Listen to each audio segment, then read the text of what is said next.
Are you thinking of writing your first book? Do you think it would sell? And of course, how much would you make? Or maybe you're agonizing about whether to self-publish or to go with a traditional publisher. Well, no need for a crystal ball. I've written 13 books in 10 years, and I'm going to take you behind the scenes, year by year, looking at how many books I sold, and more importantly, how much I made. All the while, as I grew a portfolio of books. Let's take a ride.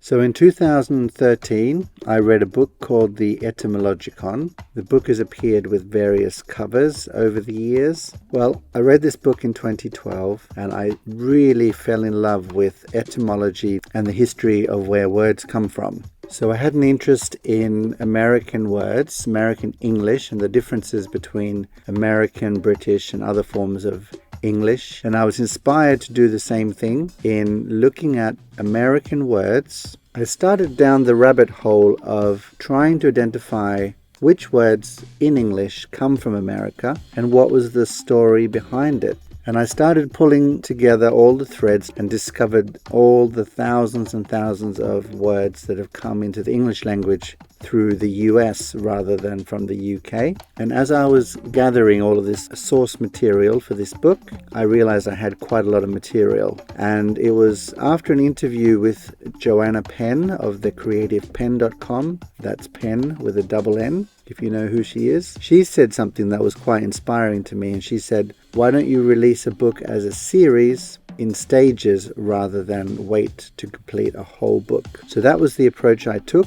with my first book on the history of American English. That resulted in this book, Cannibal, which you can see here is book 1 of the series. And what I wanted to do was tell the story of the origin of what words come from America and have then come into the rest of the English language. I came up with the idea of making a first book. You can see this one here is on the Kindle is 99 cents. It was a short book of 54 pages covering the period 1440 to 1515. It kind of sets the scene for the European conquest of America, North and South, and looks at what words came from America. So for instance, the story of where does the word America come from? So I launched that book in 2014 as a 54-page, 99-cent teaser, basically a giveaway book, ahead of book 2, which was Roanoke, and this one you can see here was 126 pages, and it covers the years 1515 to 1632. So for those of you who know,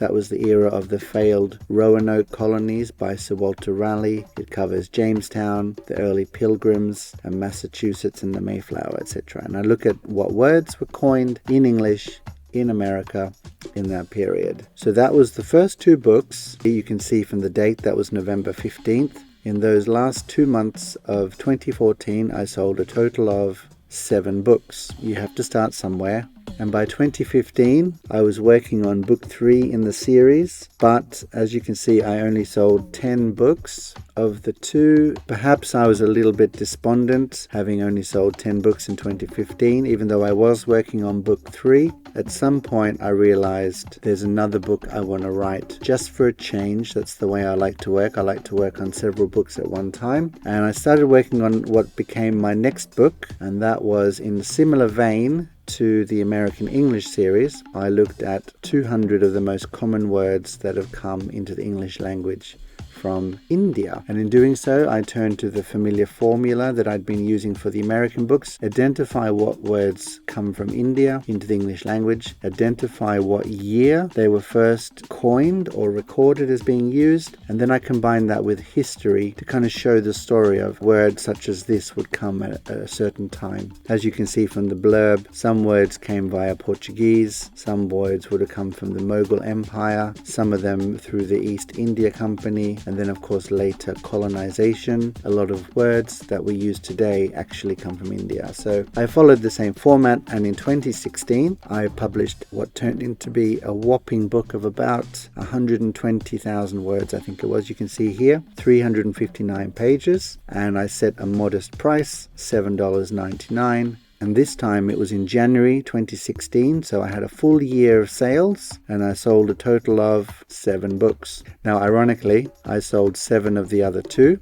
so in total in 2016 I sold 14 books. And during 2016 I continued working on the theory that, well, if you build a series, eventually people will pick up the first book and then start buying your subsequent books. I released in 2016 book number 3 in the American English series, called Skunk, and this covered the early New England period from the Puritans, Bradford, New Sweden, New Amsterdam, all of that in the period 1633 to 1650, and looking at what words, many of them from French, Dutch, even Swedish, and of course from native languages. In this book, I thought I would do another 99-cent one, so I started thinking about the series as a model of cheap book, big book, cheap book, big book, and this book 3 came out then in April 2016, priced at 99 cents with 67 pages, and I sold a total of 0 books. Okay, so,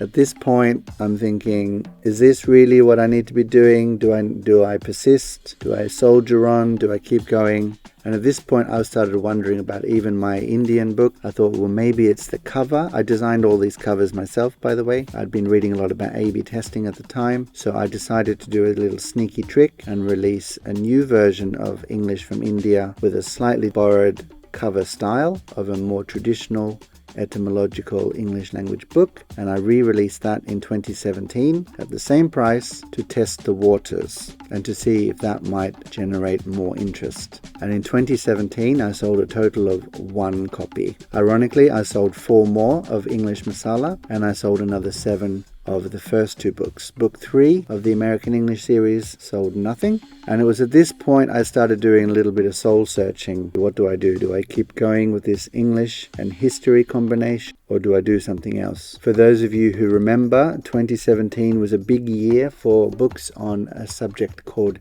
Hygge, Hygge, and that was a book about Danish way of life, and the success of that book inspired me to write a book about Finnish way of life, a very well-known phenomenon called sisu, and I spent 2017 writing Sisu, The Secrets of Finland's Can-Do Mindset. Now this is a kind of mindset book. It's looking at the Finnish capacity, as it's known for extraordinary determination and resilience. I don't know whether this was a cathartic exercise, but at the same time, Finland was about to have its 100-year anniversary as an independent nation from Russia. And this book came out 2018. It was a complete departure. It was a pivot away from language and history. What I looked at, I did all the research that I love doing, and I put in, unlike a lot of books about Sisu that are out there, they look at Sisu as a concept, as a lifestyle, and give tips and ideas for living a Sisu life, including things like recipes. What I wanted to do was actually dig deep and find out through the research best I could to really get to the heart of what is Sisu and what is it that makes Finland the happiest nation on earth. What is it? How did they achieve the best quality life in many respects on the planet? And the conclusion was that basically this Sisu mindset of resilience, belonging and purpose is how Finland did it. So I was quite excited about this book. It turned out to be about 100,000 words, 286 pages. It was released in December the 6th, 2018, in time for Finland's Independence Day. So in 2018, I sold 13 copies of Sisu, 1 of my A/B testing English from India, none of the original one, and 6 more of Cannibal and Roanoke. And again, I'm thinking at this point, well, I did sell more copies of Sisu than I did of anything else, and I was still a little bit despondent about maybe I shouldn't write about English language anymore and history. So I started thinking about, well, what else is there? And I decided to write a book about wine. In my early years, I worked in a wine shop for 3 years, and I learned a lot about wine. And since then, everywhere I've gone, I've always been known as the guy who knows everything about wine when we're at the dinner table, etc. So the concept of this book was basically to take my recommendation of 6 essential wine varieties, 3 red, 3 white, looking at how they differ, encouraging you to taste the wines and try them, not in a pompous way, but find one that you like, drink that for a while, and then try another one, and your palate will develop, and then you'll start to taste the difference, and you only need to know 6 wine varieties as a starting point. Now the idea here was, as you can see, it's called the first 6 wines, and I came up with the idea of doing a series. I had already planned to do then the second 6 wines, and then the third 6 wines, etc., etc. So this was my starting point. It was fairly comprehensive. I think it was about 50,000 words, 124 pages according to this. I launched that book with great fanfare in August 2019, and I sold 2 copies. As you can see here on the graph, 2019, I did sell 39 copies of Sisu, which is now by far my best-selling book, and the rest of them really just ticked along. So look, I'm not going to lie, it definitely was a huge disappointment. But, you know, I've literally just written the book on resilience and fortitude and how to soldier on. You know, any sane person might question, is this writing thing for me? But I think personally for me, writing is just something I just need to do. I just enjoy the process of researching, writing, all the conceptual stuff. It's just something that I can't help doing. So on to the next book, again, where any sane person might have really said, that's enough writing now. Maybe it's time to put the keyboard away. Well, no. I kept working on a new book, but this was a slightly different project, but it related back to my American English series. And at one point I found a really bad OCR PDF that someone had made of the Diary of Samuel Sewall. For those of you who don't know, Samuel Sewall was one of the leading Puritans in the New England colonies in the second half of the 1600s, and his diaries are sort of a seminal document in US history. And he kept a diary for 50 years in which he recorded all of his thoughts, events, actions in early Massachusetts, and it gave a really good insight into life at the time. The other thing probably that is worth noting is that he was one of the judges for the Salem witch trials, and in fact he ended up bringing about the demise of a number of witches in Salem. Anyway, so this PDF that I found was really badly translated because, of course, a lot of the older books that have gone out of copyright can be scanned, but the OCR technology, the text reading, character reading technology, still has a hard time with old scripts and old books that are in poor condition. Being the kind of guy that I am, started to tinker, because I thought there's got to be a better way. And basically, I found a scanned PDF of the pages of the book where the human eye can read it. And I combined this with a bad OCR copy. And over the course of about 2 or 3 months while watching TV, just for pure mental switching off, I started going through, re-editing, typesetting with lots of search and replace, because a lot of the bad characters were sequential errors. So just for fun, I ended up making a re-edited, re-typeset ebook of Samuel Sewall's Diary, Volume 1, over the course of about 2 months, with 2 windows open on my screen, usually while watching TV or listening to an audiobook. I went through line by line, correcting the bad OCR copy into a clean copy of his diary. I wrote an introduction.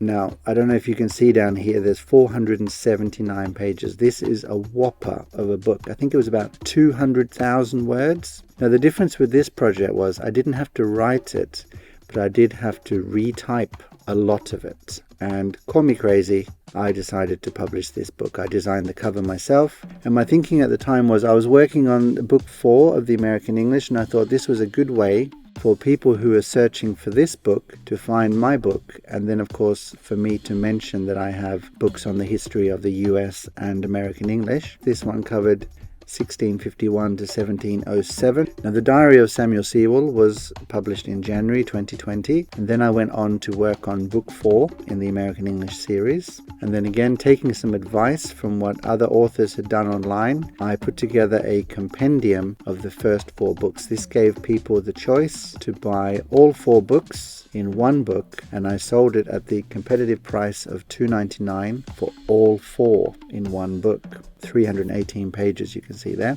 All of this was just before and during the 2020 coronavirus pandemic period when we all had lockdown, or most of us did. And so for 2020, Those 3 books, I sold a total of 6 books. So I've clearly reached the point of insanity. I'm just not getting the hint. Why do you do this?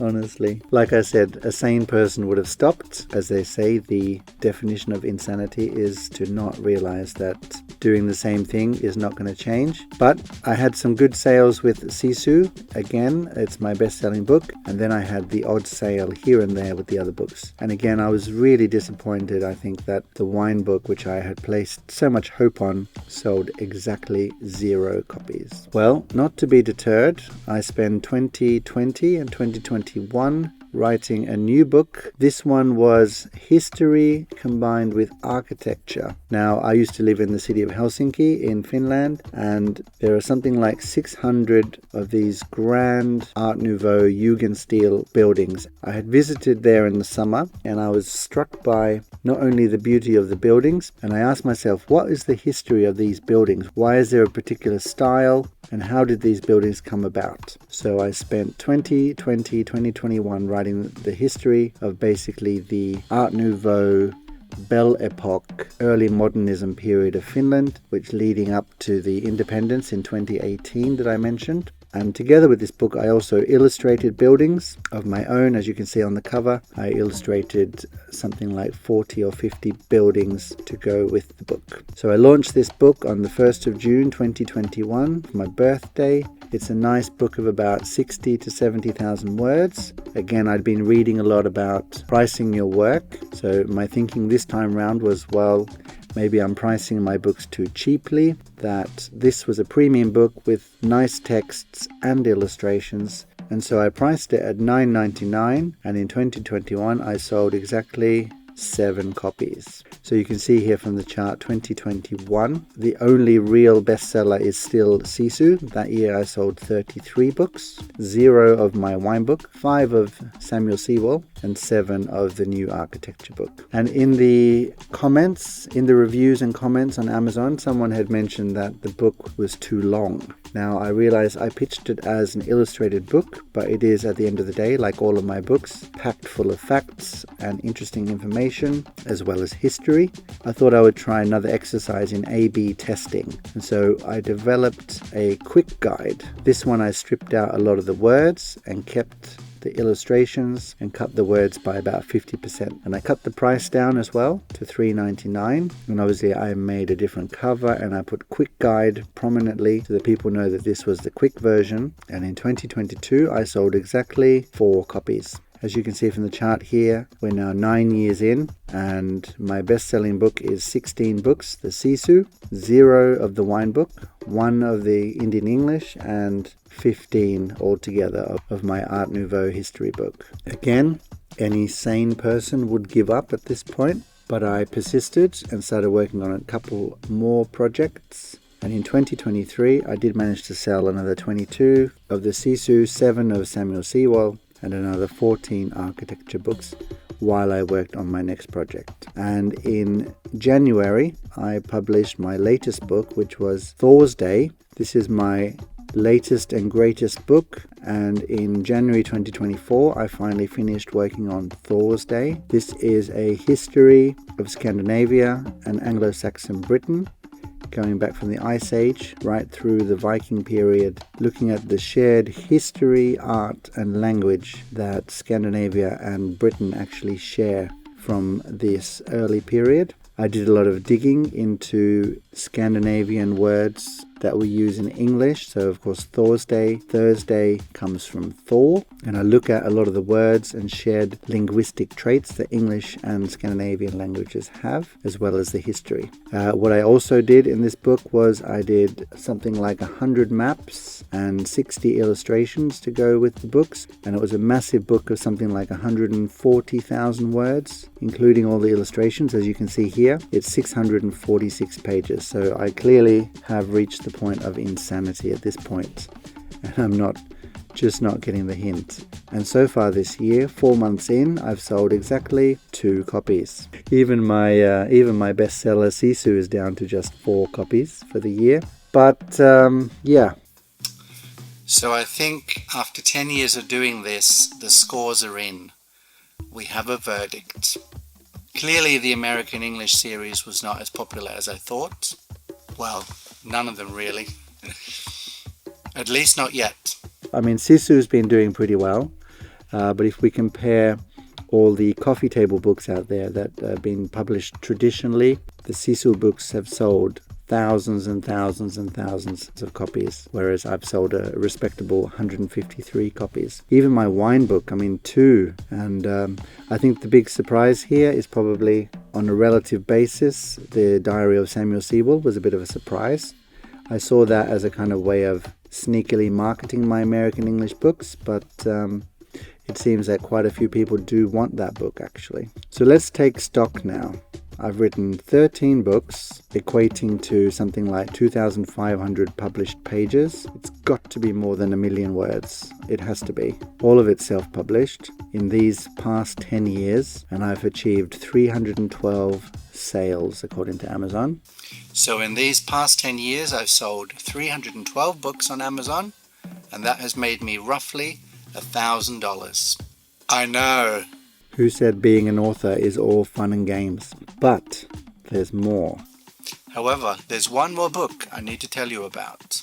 If you look at these book covers, you'll see that there are 13. Well, is it really 13? English from India and English Masala is the same book, and the compendium 4 books of Cannibal, Roanoke, Skunk and Frontier is not really another book either.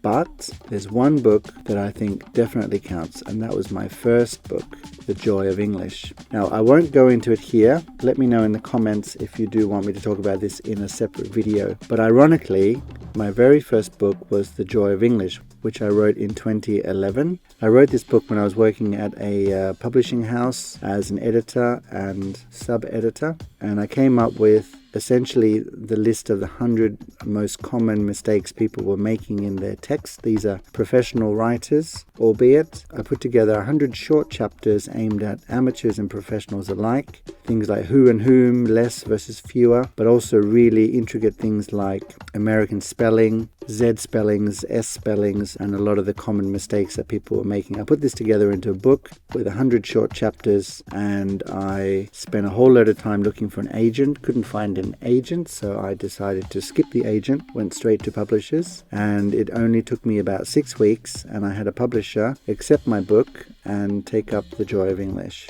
And I'm now belonging to the Hachette stable of authors, and this book was traditionally published in November 2012. In other words, before my self-publishing career, and I sold 2,500 copies of this book in physical form in the first 2 years. 2,500 sales in those 2 years gave me roughly $2,000 in royalties, which is double what I made in the subsequent 10 years and a dozen books. But here's the thing. Sales for The Joy of English, which is still available, of course, has basically gone to zero. It's still a great book when I look back at it, but unfortunately the sales from 2014 onwards in the last 10 years was roughly 15 in total, making me something like $10. I've actually made so little money from my traditional publishing book that I haven't made enough royalties for them to even cut me a check. So I'm still waiting on the day that it reaches the magical number that they can actually cut me a check and pay me for the royalties. So even though I made double the amount in 2 years, in the last 10 years I've made 100 times more than my traditionally published book. Now you might wonder, why didn't I do the next books through the traditional publishing route? Well, the reason I actually started self-publishing was that the book idea I came up with, I never really got any interest from any publishers. I'm basically still without an agent, publishing books every 1 to 2 years and simply going the self-publishing route. There's been snippets of interest from publishers over the years. I remember sending the English from India book to a traditional publisher who were interested, but ultimately that was rejected. The architecture book from Finland, I had great interest and great support from an editor at another big publisher, but ultimately it was vetoed, and I've just carried on publishing my own books. But the point here is that at least by continuing to write, I have made more money that way. So what is the lesson here? So what is the lesson here? If I look back at the last 60 days of Amazon sales, I've sold 11 units, 11 books. And do you know what? that's actually more books than I've sold in such a short period in those whole 10 years. So I like to think that things are looking up. In the last 30 days, if I look at the units sold, I've sold 6 books and I've made $20, which is still double the amount in 30 days of that original Joy of English traditionally published book. So I mean, what would a sane person do? I think now is the time after 10 years to stop, think, and take stock. What are the lessons here? Or do I stop writing?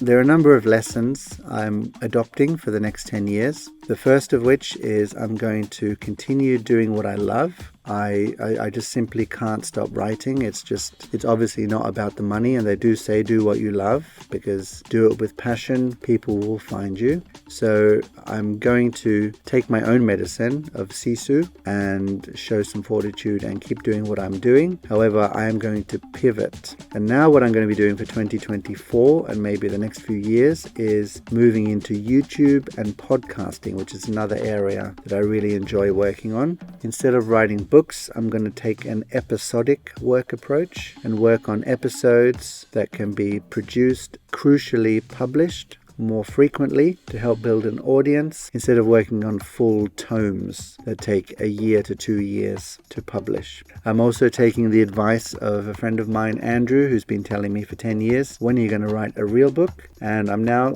currently working on my first thriller, which is, from a writer's point of view, a really different exercise, but it still involves all the good things that I love, is writing and researching, plotting, structuring, all that type of thing. I'm giving it the working title of Da Vinci Code 2.